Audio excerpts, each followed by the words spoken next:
because one of the big promises Jesus made was he was going to come back and rule over the Messianic. See, they were all saying, you're the Christ. Now, Christ to us is just a word, Christ.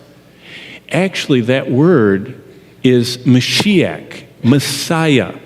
Christos means the anointed Messiah, the promised one.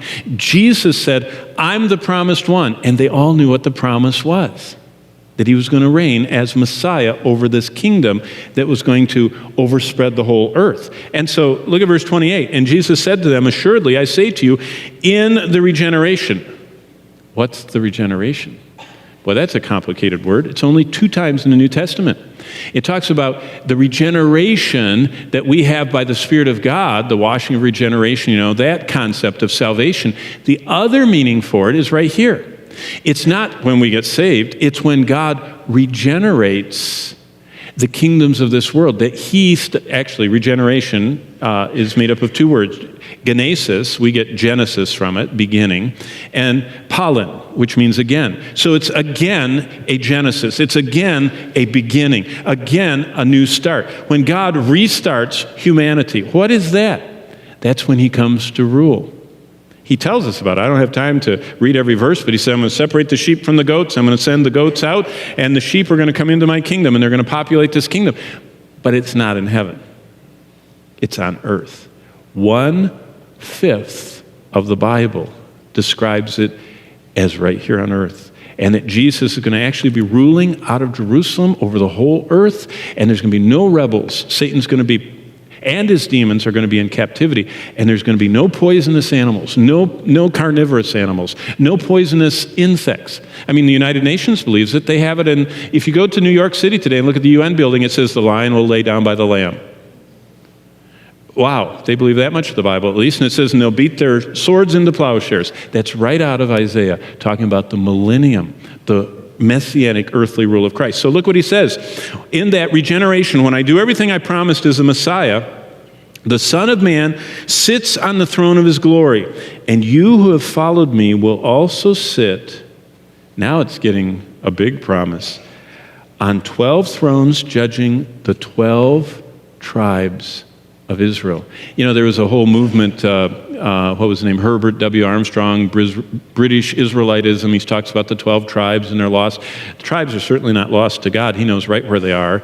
And they are going to be on earth, and they're going to be ruled over by the 12 apostles, who are also the 12 foundation stones of heaven, and the 12 tribes are the 12 gates into heaven. So the future plans God has included these disciples. And so Jesus gave them this big promise. So in Matthew 26, Jesus ended communion with the words, my Father's kingdom. In Matthew 19:28, he talks about his Father's kingdom. It's going to be them literally sitting in seats of authority, helping him do something on earth. That 1/5 of the Bible, 1 out of every 5 verses, talks about this.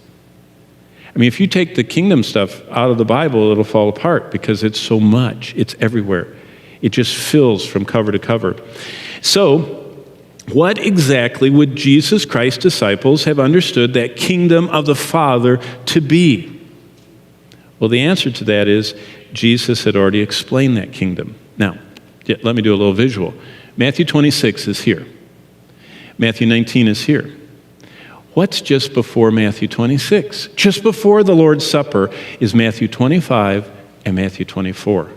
In fact, let's turn there. I want to show you what just before the Lord's Supper, what Jesus had told them was going to be the inauguration of his coming to rule his Father's kingdom. Jesus Christ is coming back. He is coming back, the second coming, not his coming for the church that Revelation talks about, where he takes us out of this world so he can begin doing all this stuff with Israel. He's not referring to that coming. He's referring to his coming where every eye will see him in the clouds, and everybody will mourn and wail and hide and try and burrow into the ground, and where all the earth will be just terrified of his coming.